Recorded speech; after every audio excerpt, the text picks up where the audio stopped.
Hi, I'm Peter Vito, and I'd like to address a common misunderstanding about automated or quote-unquote intelligent headlights, what they actually do, and even what they attempt to do in the first place. This article in The Verge, for example, picks up a story by a journalist who tweeted about having to pay extra for BMW's high beam assist system. Now, whether these features are optional or not and how much they cost, as is discussed by this article, is irrelevant to this video, but then the article goes on to frame the whole issue as being about the altruism of the owner, revealing a total misconception of what these systems do.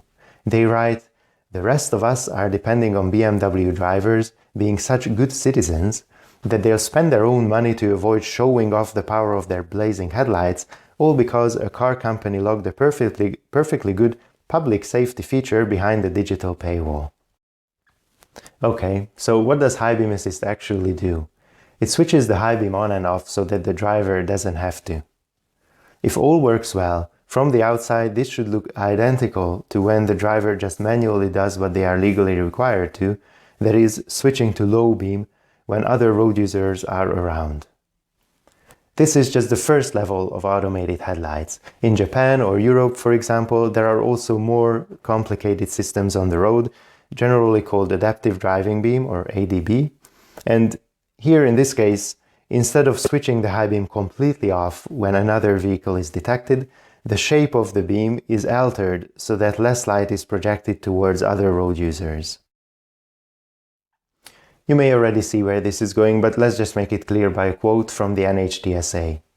"Adaptive driving beam headlighting systems are a type of front lighting system that lets upper beam headlamps adapt their beam patterns to create shaded areas around oncoming and preceding vehicles to improve long-range visibility for the driver without causing discomfort, distraction, or glare to other road users." Or, in another place, about the goal of these systems being to avoid glare above lower beam photometry levels to the drivers of opposing or preceding vehicles. So both of these systems aim for glare to other road users about on par with that of low beam. And on top of that, they offer something extra for the driver. In case of the former, with high beam assist, the driver doesn't have to switch the high beam on and off manually, and they also don't have to pay so much attention to always notice when others are around. And in case of the latter, with adaptive driving beam, the advantage for the driver, ideally, theoretically, is more visibility, because there is more road illumination in front of the vehicle, while towards other vehicles there's less light, so glare levels are only about on par with lower beam. So where does this idea even come from, that these systems aim to reduce glare? I don't really understand it, because one could of course argue that they provide less glare relative to high beam, but high beam is not allowed anyway when others are around.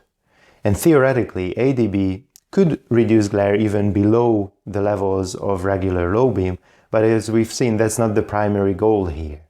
So let's look at what happens in reality. Most studies in the topic use simple standard situations to measure glare by ADB headlights or any other system.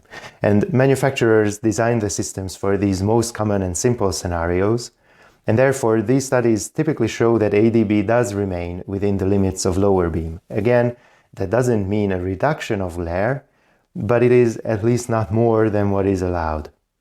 These experiments also tend to be funded directly by the industry. The most extensive study so far was ordered by the NHTSA and published in 2015, and it intended to explore some real-life common scenarios which were nevertheless more complex and more realistic than the previously shown examples. These experiments reveal that, on average, ADB leads to more glare to other road users, in some situations severely violating the current regulations as well. And these illegal actions do not happen randomly, but they are reliable and reproducible in certain situations. Most any problem revealed by this study, of course, also refers to high beam assist, since they originate from the object recognition part of the process. When the computer vision system does not recognize the situation appropriately, the high beam will stay on, or it will be switched off only after a significant delay. So why do so many people think that automated headlight technologies reduce glare? I don't really know, but I guess it comes from advertising, because otherwise it doesn't make too much sense to me. And there's much more to this topic. You can read further through my website, petervito.me, or through some links that I included in the description of this video, and I'll see you in the next one.